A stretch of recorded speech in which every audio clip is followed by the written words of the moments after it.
okay in this thing. Y'all see the title. Y'all know exactly what we're getting into. Or do you? Rolling Stone, for some reason, felt like, in their infinite wisdom, they should tell us what they think the 200 greatest hip-hop albums of all time are. And man, oh man, when I looked this over, I had to double check to make sure that I wasn't tripping. Like I didn't get on some parody of Rolling Stone. I was like, yeah, Rolling Stone. I spelled that right. ROLLINGSTONE. Oh, okay. Maybe I put an extra E or something, and I'm looking at Rolling Stony or something. No, I'm looking at Rolling Stone, the highly accredited Rolling Stone, and they made this 200 listed pile of garbage. Now, I won't disagree with everything. You can't truly get a list right. I will say that. I will give them credit on this. Everyone is going to have a problem with any list you do. There's going to be one person that has a problem with what you say. There's going to be at least a handful of people that don't agree with your list. But I don't think I see not one person that I have seen talking about this list that agreed with it. Everyone has something crazy to say about it. I mean, it's hard to fully agree with a 200, person list, but yeah, no. This is something. So I am simply just pointing out everything that I think is wrong with it. It is their opinion, and like I've said before, you can't say someone is wrong for their opinion. You can simply call them out for being casuals or being ignorant. So we can't say they're wrong for their opinion, but we can make fun of them for their picks. So, beyond any case, y'all get vocal in the comment section. Tell me how y'all feel about what I think is wrong with it. Y'all tell me how y'all feel about the list in general. I was supposed to get in a Twitter space with Amir talking about it, but I fell the fuck asleep. Woke up and was like, yeah. So, if you're watching this, my bad. Beyond any case, let's get started with this. They're kicking it off with Astroworld being at number 200, and already I have a problem with this fucking list. Like, can you believe it? The first entry is a problem. I don't think they put Astroworld on here for the reason Astroworld probably should have been on here, because it was a good album. But no, I think they put Astroworld on here because Sicko Mode was so successful. If your album is doing big numbers because of one song, I can't even call that album a great album if like 90% of it gets ignored and one thing on there gets heavily talked about. Like, that's not a great album. That's just a great song. So I don't even think that Astroworld should truly be on here. Like, if anything, it's teeter-tottering on being off, which is why I think they put it at 200. So I slightly agree, slightly disagree, but I think they put it on here just because of the success of Sicko Mode, simply put. Right after Sicko Mode at 199, we've got Juice WRLD's Goodbye and Good Riddance, and I disagree with this only due to the fact that I don't think that they would put this on here if Juice WRLD was alive, and that's to be said about a lot of the deceased artists that they put on here. Yeah. This album was really, really good, and it's still on the Billboard 200, but I think it's still on the Billboard 200 because Juice WRLD is deceased. Now, it probably could have stayed on its own. We'll never know that. So this assumption could be S. So take what I'm saying right now with a grain of salt, but I think that Rolling Stone said, oh, he's deceased. Okay, we'll put him on. We'll put him on the list. Oh my gosh, rest in peace that guy. What's his name? Juicy Earth? Juice WRLD. Okay, yes, let's put Juice WRLD on the list. 199. Yeah, that should be good enough. So, the biggest problem I have with them putting this album on here in particular is the simple fact that they put a lot of breakout albums on here. And it's not necessarily because they're great. I think they're putting it on there because of the artist. Because, this put Cupcake on the map. Like, that could be said for like a million artists that aren't big anymore, like Designer or I don't know, XXXTentacion, who also did not get a single album placement here. Like 17 wasn't great. But yeah, I don't understand this placement at all. Like, maybe it's because the style, I could be ignorant here. Again, this is what the comment section is for. If she truly deserves a spot here, please tell me. But no, Cupcake, no, it doesn't deserve a spot here at all. Oh my gosh, rest in peace to that guy. What's his name? Poop Smock. Oh my gosh, I loved Poop Smock so much. My niece, she loved him so much. I remember he made that one song, right foot up, left foot slide. Oh, that wasn't him. Oh, what songs did he make? Oh, baby, welcome to the party. Oh yeah, yes. I always loved that part of the song in particular. Yes. R.I.P. to him. Give him a spot too. Yeah, I can't even do a skit for Drakeo the Ruler because I haven't heard too much from this guy. I've heard a few things, but you know, that's all. I couldn't reference a song off the top of my head.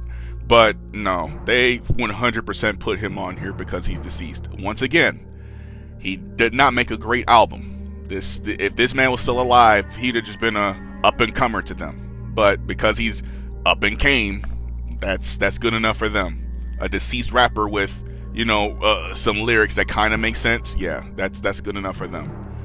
So I think they just added extra significance. Like even the explanation they give for this album being here just looks like some shit they looked up on Wikipedia. This album opened lots of doors. Like, what the fuck? Being at 184 on a top 200 list and you still being too high, I don't have a problem with Saba at all. I think Saba's really good. But to say that he dropped a great album,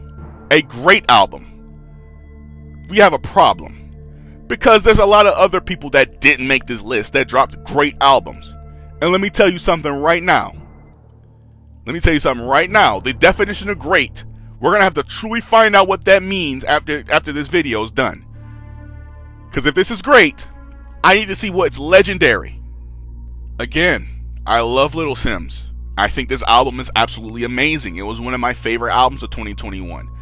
But I don't think any album from 2021 should be on this list. Specifically due to the fact that if you're going to call anything a classic, you need to give it time to marinate. You need to give it time to actually stand the test of time. If you're calling it great because of the quality, then it's like 1,000 fucking albums that you could place here. Saba being here would make sense, but top 200, I don't understand. So, I like Little Simz being included, but when we're talking about the greatest albums of all time, and you're already including a 2021 album that really hurts your credibility as a fucking trusted media source, I have a little challenge for you all. Barring any female artist from 2021, because that's too early to judge, and Nicki Minaj, when was the last great female rap album created? Truly great. I mean, credited. Like, fucking was talked about all goddamn year, was going crazy, made people really think, man, this girl is about to take over the world. I'm telling you, if you said Megan Thee Stallion or Cardi B, those are your only two fucking options. Because Flo Milli, if Saba and Little Simz hurt your credibility, Flo Milli, ho, why is you here? Like, seriously, like, actually, why is you here? Flo Milli murders your credibility as a trusted media outlet. No one's gonna fucking check none of your list out anymore because they already know you're pandering to a specific audience. Oh, the young kids, we're gonna pander to them too and put this album on here because we like lit stuff too. This is not great. Saying Flo Milli has done anything great in the span of 2 fucking years, it's like telling a girl that you just went on a first date with, well, you're wifey type to me. Like, you're not crazy for thinking that. This is fucking ridiculous. This fucking album is barely good as far as status goes. Give it fucking time to marinate. Let it stand the test of time. This fucking album ain't even on the goddamn fucking Billboard 200, but you're calling it great. What the fuck?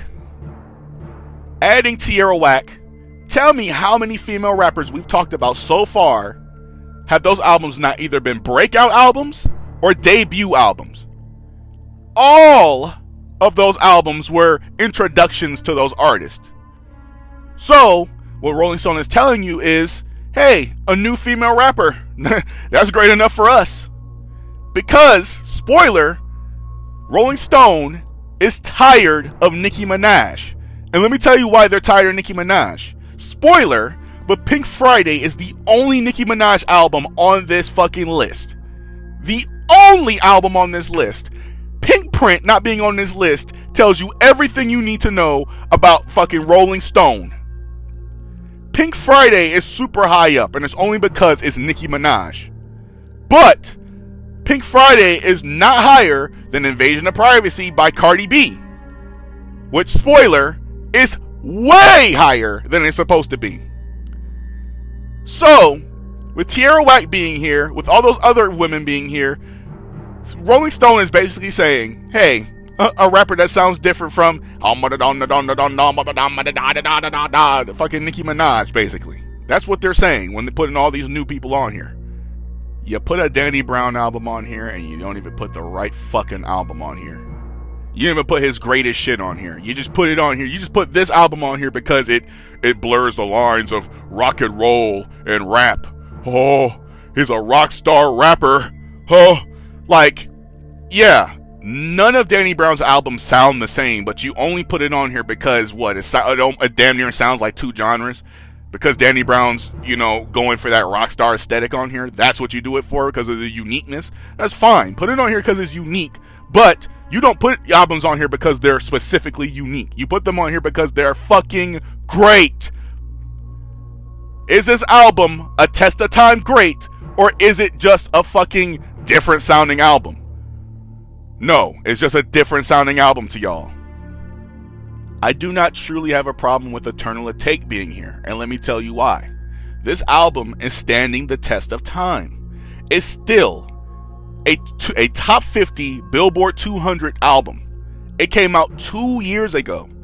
Now, people are going to say, well, it's because this is the last album that Lil Uzi Vert dropped. I mean, if you bar the fucking album he did with Future, then sure, yes. But how many other people can you say that for? Oh, that's the last album that person dropped, and that's all they're listening to. Yeah, but their albums aren't top 50 Billboard hits. This album, in the year 2022, is still one of the most listened to albums of this year. Of last year as well. People are still listening to Eternal Atake heavy. That is what makes it a great album. It's turning it into a great album. So far, this is one of Lil Uzi Vert's greatest projects. Yeah, that's what makes a great album, standing the test of time, proving that people still give a fuck about it. It's not the significance of the person, it's the significance of the project. People love this album. Yes, that's what makes a great album. So Eternal Atake, yeah, it somewhat deserves to be here. It really does. But some people will say, oh, it doesn't deserve to be here because it was made in 2020. Well, yeah, it wasn't made 2 years ago, and it's still fucking one of the heavy hitters for music today, which is crazy. So yeah, Eternal Atake somewhat deserves a spot here. High up? No. Somewhere on the list? Sure. I don't gotta say shit. It's too fucking low. Way too low. If you needed any more proof that they're just adding new women just for the sake of adding new women, here you go right here. Why does this album get on here? City Girls made it fun to twerk again.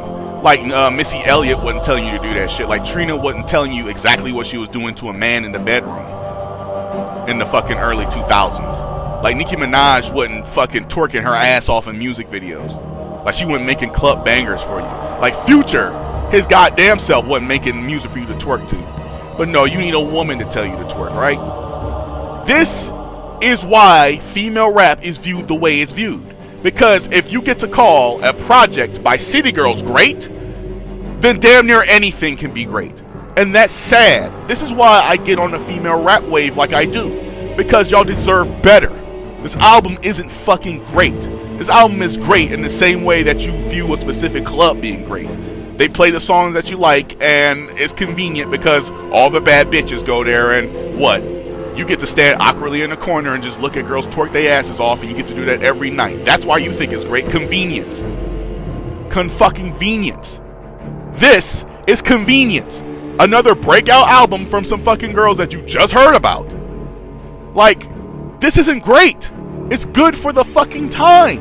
It's good for 2018, but it's not great for 2018. It's not great for now. This is why female rap is headed nowhere fast. Because the City Girls are what's great about the rap game for women, right? That is bullshit. You have got to be fucking kidding me. A masterclass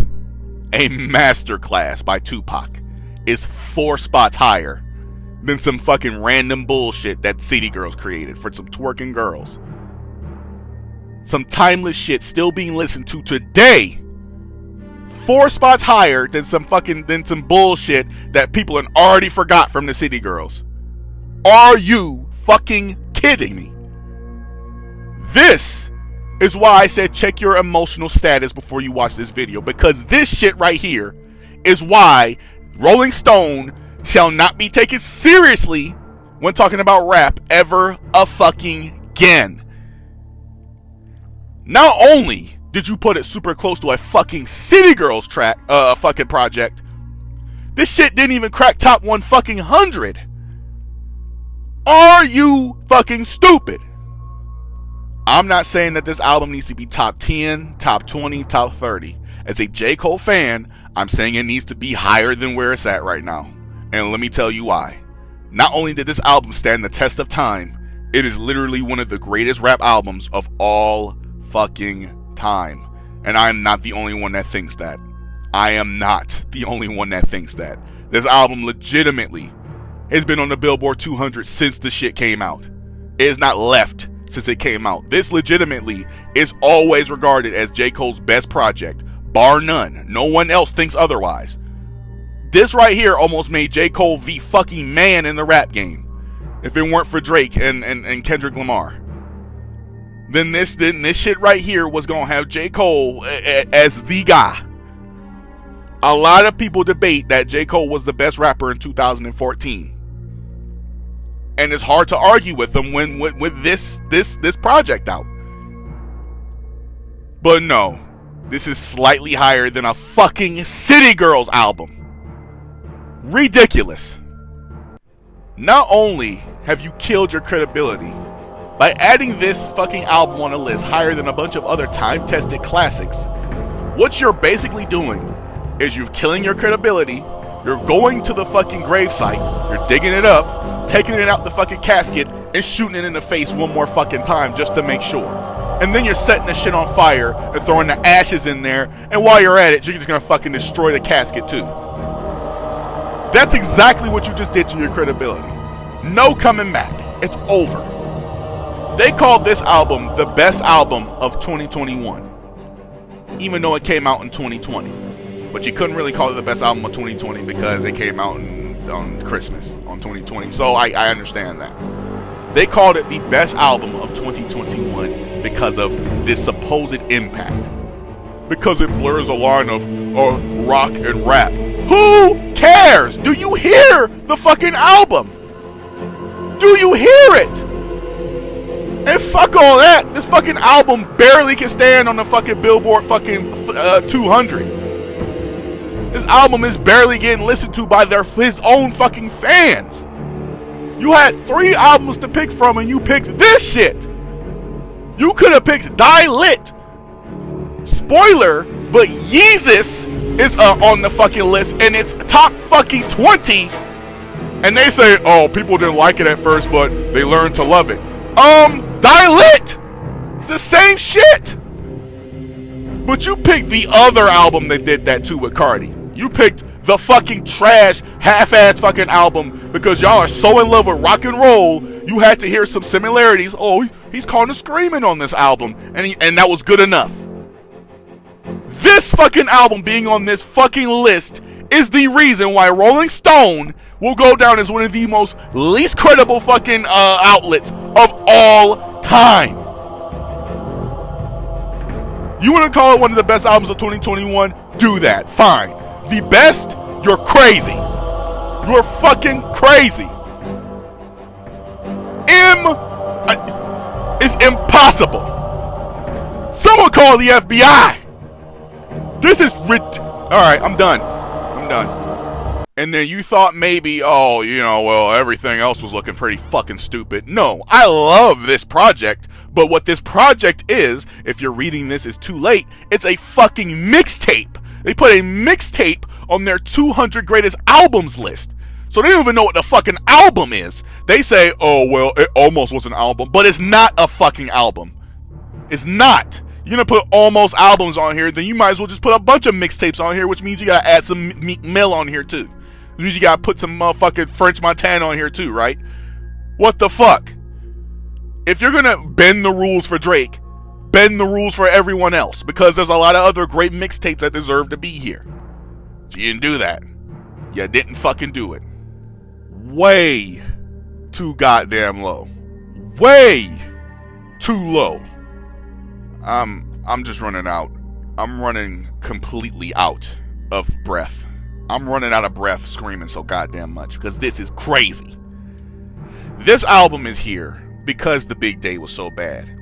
People are forced to listen to this more because they've agreed that Chance isn't terrible because of the big day. He's just losing his step a little bit. So let's go back to the times where he was good.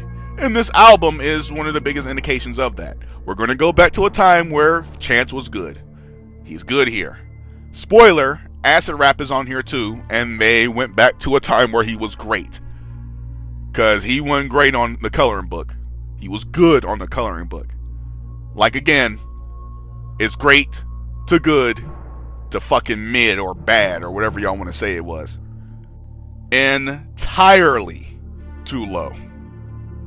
This album was kind of standing the test of time for a second. Like, it was a couple years, or a few years should I add, that passed, and this album was still getting bumped heavy. That makes it a contender for being great.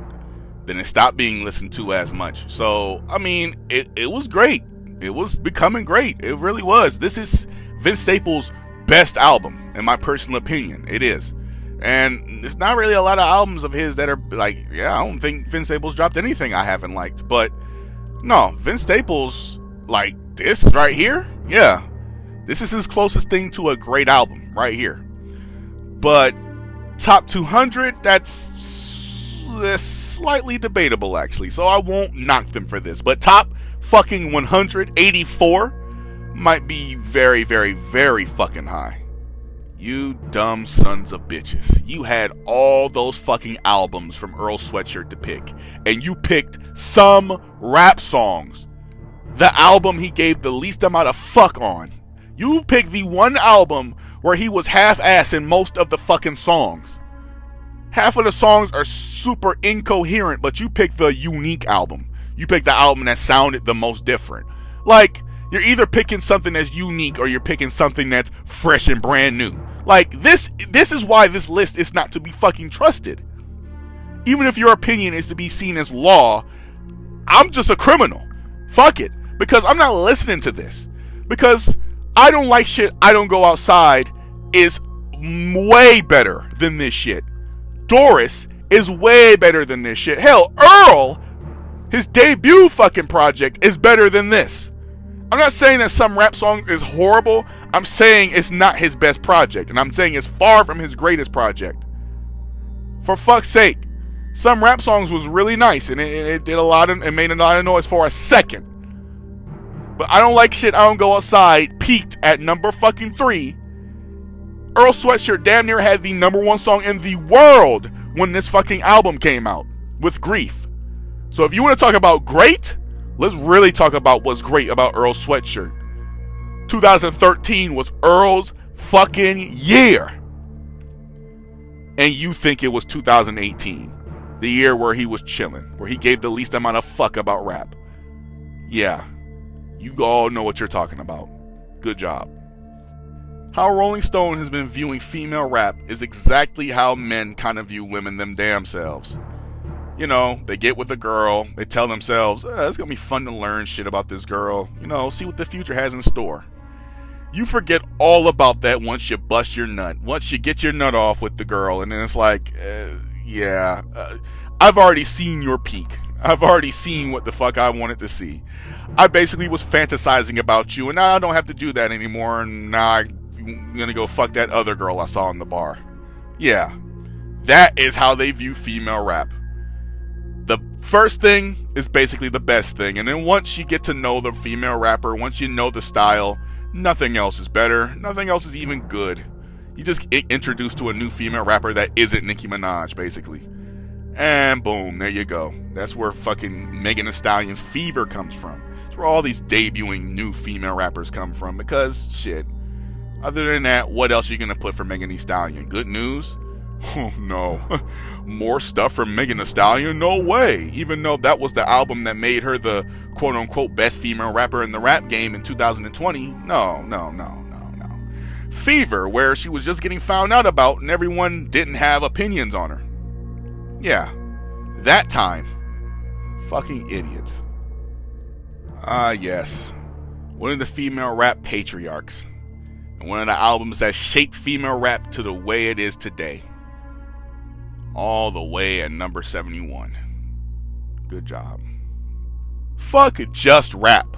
This ain't just one of the greatest rap albums of all time. This is one of the greatest fucking musical projects ever created by a fucking human. This shit right here is time tested like a motherfucker. Turn on the radio and tell me you won't eventually hear a song from this fucking album on it. Tell me right now that you haven't heard a song from Get Rich or Die Trying, because if you haven't, you must have just been born yesterday. You had to have been. This shit gets played on commercials, in clubs, shit. And the fucking, I heard this shit in the mall, in Hollister. Come on. This shit's everywhere. And also, shit, other than that, it also has that one feat that like, what, fucking 95% of the music industry doesn't have. Oh, it's diamond fucking certified. Diamond. Not platinum, 5 times 5. It's diamond. Fucking diamond. Not a lot of albums can have that feat. Not a lot of albums are close to that feat. Like, I don't know, a Whole Lot of Red that just became fucking gold. Not even fucking platinum yet. Like, what the fuck? Like, what is this shit? And it's fucking 60 goddamn 4. Not even in the top 50 for all those feats that I just fucking told you about. And they said it's not even top 50. Pardon the pun. It's not even top 50. Fucking stupid. Yeah, I kind of feel like this is too low. Not entirely too low, like it should be top fucking 10, but it's made a lot of noise. I haven't talked about first week sales all day today, but this shit almost sold 1 million in the first week. That is a rarity. It sold 500,000 plus in week 1. Let me tell y'all something, man. This shit basically was platinum in week 2 of it coming out. Every song on this album is critically acclaimed. Go to YouTube right now. Go and listen to every song on this fucking album and tell me what has less than 10 million views. Please. But the YouTube views don't matter in this conversation, because this album is time tested like fuck too. Specifically because, you know, this was the last album that we were left with before Kendrick went on his little fucking 7-year hiatus. If y'all want to talk about what is top 20 guaranteed in my personal opinion, it is this album. This album shaped rap to what it is today. Gangster rap has this album to thank. That and NWA, which, oh yeah, Ice Cube was a part of. Then he said, hold on, y'all niggas don't define me. Jumped out that group, made his own album, and not only made his own album, but made a better album than NWA. Like, Ice Cube was a bad motherfucker in the 90s, okay? Now, I'm not at all saying that No Name does not have great album making abilities. I'm not saying that at all. What I'm saying is this great for quality, or is this great because it's actually great? For the real definitions of why an album is great. Because if you're just picking it because of quality, again, you missed a lot of albums. You missed a ton. And a lot should be taken off. Like City Girls, for instance. To have City Girls in the same conversation as No Name is why female rap is in the gutter right now. Any female rapper could be a star right now. Basically could be the best female rapper. All you gotta do is be fucking mainstream. Say a couple of witty things, be new sorta kinda, and there you go. There you go. You got it. You are it for right now. Doja Cat currently is it right now because she has the best album right now for females. Female rappers in particular. But if somebody else new came out and it was a little fresher, oh yeah. They replaced that girl so fucking fast. The only thing I'm disagreeing with here, I'm not disagreeing with it being on the list. I'm just disagreeing with it being higher than Ice Cube's album, his solo album. And its spot should be slightly higher. Given where Cardi B is, yeah, it should probably be much, much higher. Oh my god, can you fucking spell recency biased? Can you spell it? I can. ROLLINGSTONE. That's how you spell recency biased. At least that's how I'm spelling it now. I love this album. It's my number one album of 2021. But this album is like a few months old. Possibly a year old. That is not, like, you want to put it on the top 200, you put it very very low on there. Because it's new. It's supposed to get better over time. Watch Tyler drop his next album, and this album sits in the fucking dust. Because that's how it is with Tyler. He consistently gets better. So if you were to put this on there, you should have put Igor on there too. You should have put fucking Flower Boy on there too, because realistically, those two albums are just as good as this one.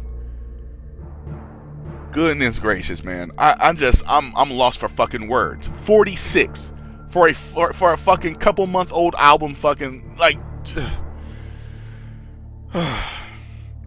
36. Acid Rap by Chance the Rapper is the 36th greatest rap album of all time.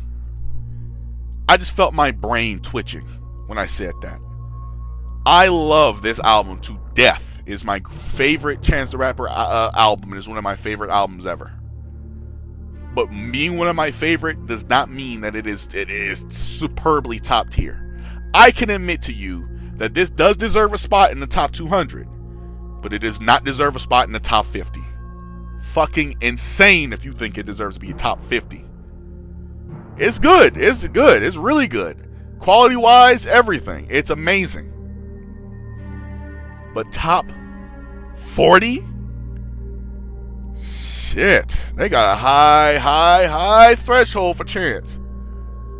Ah, yes. A debuting rapper in Chief Keef with Finally Rich, but a debuting rapper that made a difference. See, City Girls, you could have said, oh yeah, they made you twerk. And Megan Thee Stallion, you could have said, oh, she made you twerk. And Cupcake, you could have said, oh, she made you twerk. And all those female rappers, you could have said that they made you do something brand new. But Chief Keef's influence lives today. And so I will commend them for this.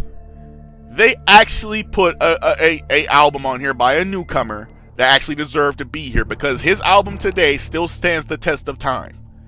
People are in love with this fucking album. Love Sosa is one of the fucking most iconic goddamn songs ever. Somehow it is. But like I said for Astroworld, a iconic song does not make an iconic album. But you are to return to that album to find that iconic song, which then gives the album some sort of, some sort of, legendary status. So, by that definition, this album deserves to be here, but it shouldn't be this high. And, to be fair, Chief Keef did shape the way that Chicago music is viewed today. A 17-year-old did that. Amazing. I'm very proud of Chief Keef and where he's gone. This right here is an injustice.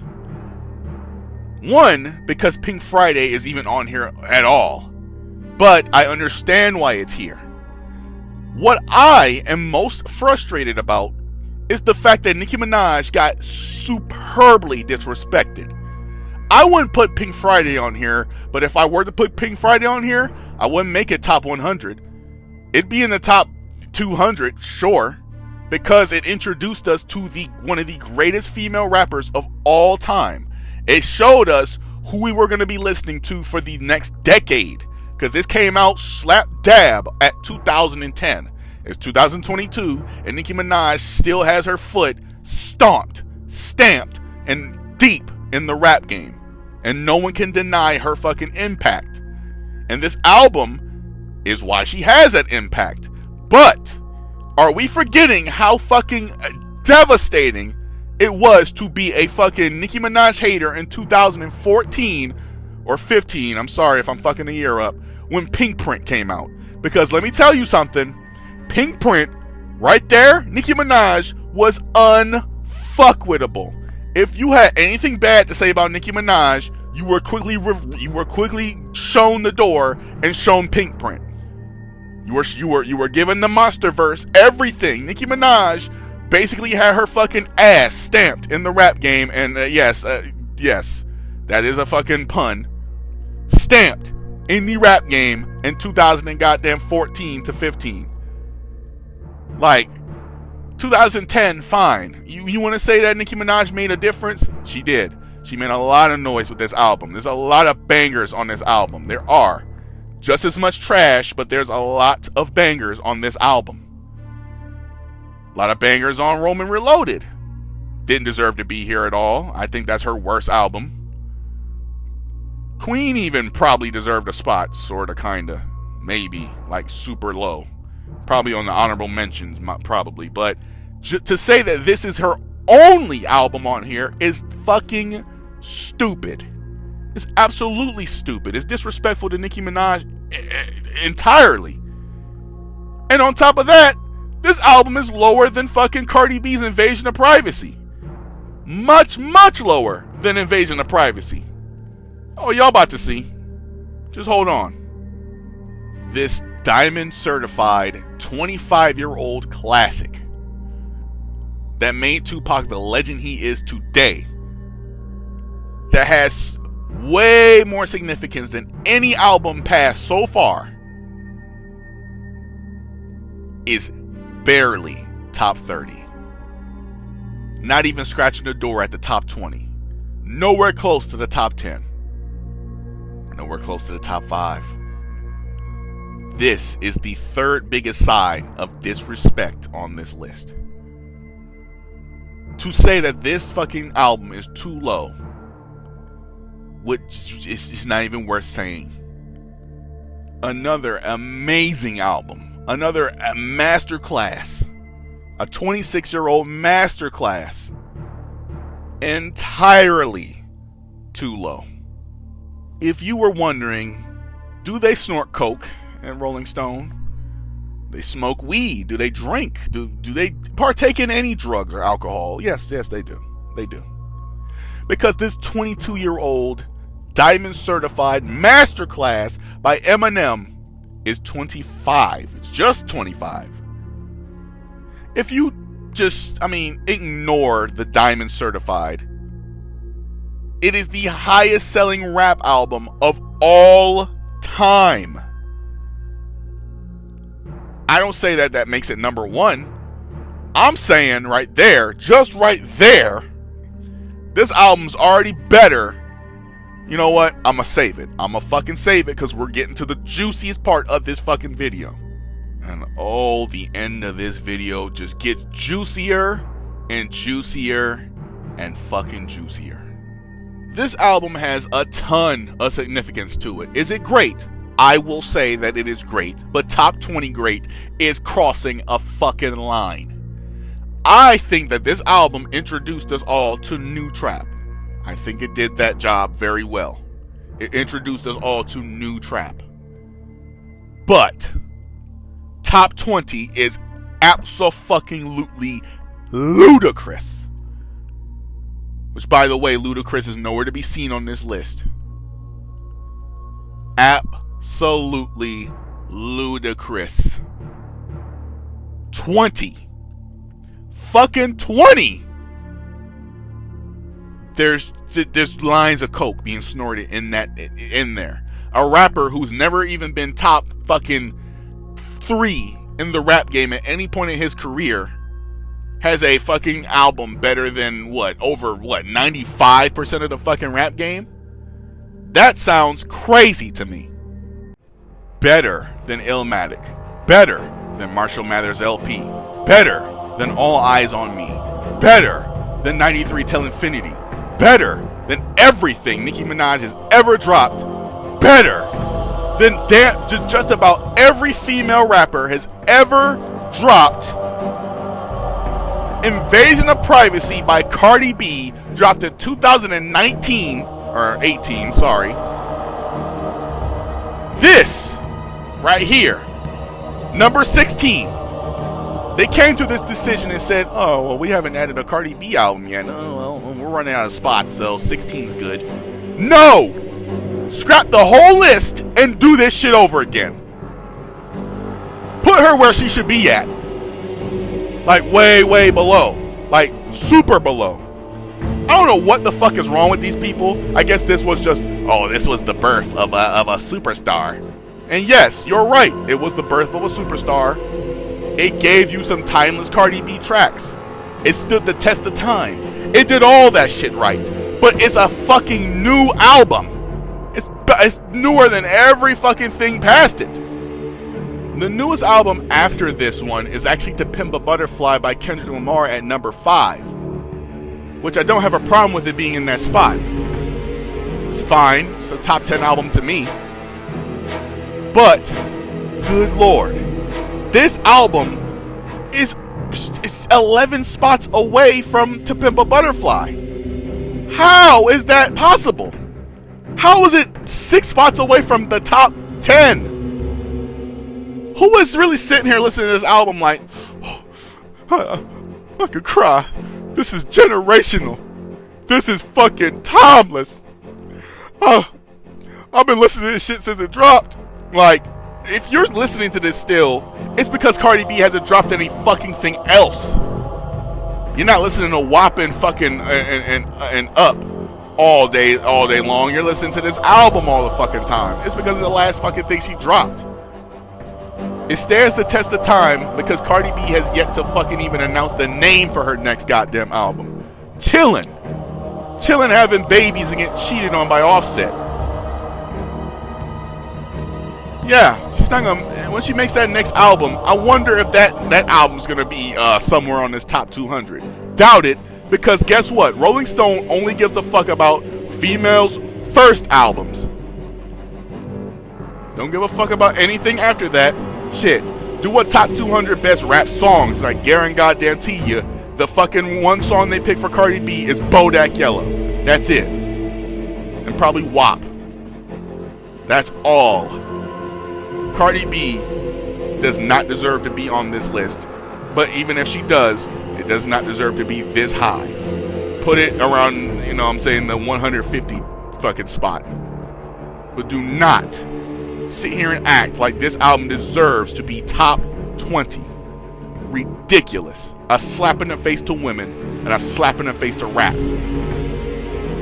The other female ahead of Cardi B, I think, was Roxanne Shante, if I'm not mistaken, and Missy Elliott.